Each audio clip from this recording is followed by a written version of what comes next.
Updating your billing information on Paytm is a straightforward process. Follow these steps to ensure your details are current. Step 1. Open the Paytm app. Launch the Paytm app on your smartphone. Ensure you are logged into your account to access your billing information. Step 2. Go to Profile Settings.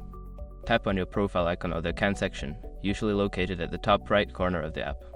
This will take you to your account settings. Step 3. Select Payment Settings.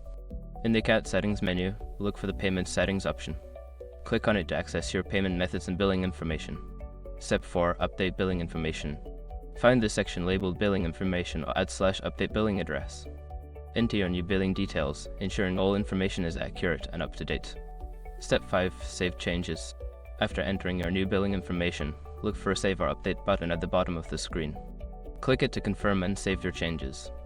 Once you have completed these steps, your billing information will be updated successfully. Make sure to check it periodically to keep your account information accurate.